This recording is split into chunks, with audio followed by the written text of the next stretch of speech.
வேதாகமத்திலே தவறாக புரிந்து கொள்ளப்பட்ட வார்த்தைகளிலே அபிஷேகம் என்கிற வார்த்தை ரொம்பவே தவறாக புரிந்து கொள்ளப்பட்டிருக்கிறது என்று நினைக்கிறேன். உங்களை யாராவது பார்த்து நீங்க அபிஷேகம் பண்ணப்பட்டவரா அப்படின்னு கேட்டா நீங்க கொஞ்சம் பிளிங்க் பண்ணீங்க, நீங்க கொஞ்சம் யோசிக்கிறீங்க அப்படின்னு கேட்டீங்கன்னாக்கா அபிஷேகத்தை குறித்து தான போதுமான அறிவு உங்களுக்கு இன்னும் கிடைக்கல அப்படின்னு அர்த்தம். அப்படின்னா அபிஷேகம் என்றால் என்ன, நான் அபிஷேகிக்கப்பட்டிருக்கிறேனா இல்லையா என்பதை குறித்து இந்த வீடியோவில் நம்ம பார்க்கலாம். எபிரேயத்துல அபிஷேகம் என்கிற வார்த்தை மஷியாக் என்று பயன்படுத்தப்பட்டிருக்கிறது. இதற்கு பூச்சு, பூசுதல் அல்லது ஆலேபனம் என்று நாம் மொழியாக்கம் செய்யலாம். ஒரு பொருளை, ஒரு நபரை ஒலிவ எண்ணெயால் தலையின் மீது ஊற்றி பூசுவதற்கு அபிஷேகம் என்று பெயர். பழைய ஏற்பாட்டிலே ஒரு அரசரை அபிஷேகம் செய்தார்கள். ஏன்னா அவர் ஒரு நாட்டை முன்னாடி நின்று வழி நடத்தணும்னு. ஆசாரியனை அபிஷேகம் செய்தார்கள். ஏன்னா தேவனுடைய ஆலயத்துல அவர் ஊழியம் செய்யணும்னு.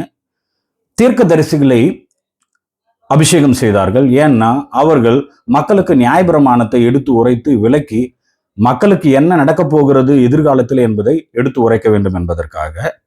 சில நேரங்களிலே பழைய ஏற்பாட்டிலே ஒரு ஈட்டியை, ஒரு கேடகத்தை அவர்கள் அபிஷேகித்தார்கள், எண்ணெய் பூசினார்கள்.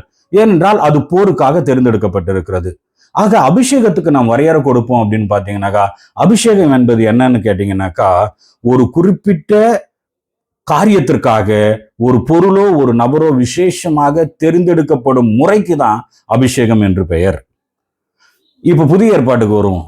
நீங்க அபிஷேகிக்கப்பட்டவரா, நான் அபிஷேகிக்கப்பட்டவனா, கிறிஸ்துக்குள்ள இருக்கிற யாரெல்லாம் அபிஷேகிக்கப்பட்டவர்கள் அப்படின்ற கேள்விக்கு நம்ம நிறைய பேர் என்ன பதில் சொல்றோம்னு கேட்டாக்கா, நான் எப்பொழுதெல்லாம் ஜெபிக்கிறேனோ, நான் எப்பொழுதெல்லாம் சபைக்கு போய் ஆராதிக்கிறேனோ அப்பொழுது உணர்வு ரீதியாக நான் நிரப்பப்படுறேன், அதுதான் அபிஷேகம் அப்படின்னு சொல்றோம்.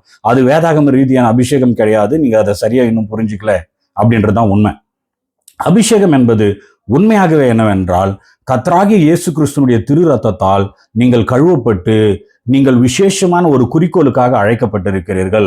அந்த குறிக்கோள் என்னன்னு கேட்டாக்கா, தேவனுடைய ராஜ்யத்தின் நற்செய்தியை உலகம் முழுவதும் சொல்லுவதற்காக ஒவ்வொரு கிறிஸ்துவனையும் ஆண்டவர் அழைத்திருக்கிறார், பெயர் சொல்லி அழைத்திருக்கிறார். பழைய ஏற்பாட்டுல எப்படி ஒரு தீர்க்கதரிசிய, ஒரு அரசனை, ஒரு ஆசாரியனை, ஒரு கேடகத்தை, ஒரு ஈட்டிய அபிஷேகம் செய்து ஒரு குறிப்பிட்ட நோக்கத்திற்காக எடுத்து பயன்படுத்தினார்களோ, அதே போலவே நீங்கள் தேவனுடைய ராஜ்யத்தை பிரசங்கிப்பதற்காக அழைக்கப்பட்ட மக்களாய் இருக்கிறீர்கள். அதுதான் அபிஷேகிக்கப்பட்டவர் என்பதனுடைய அர்த்தம். நீங்கள் அபிஷேகிக்கப்பட்டவர்.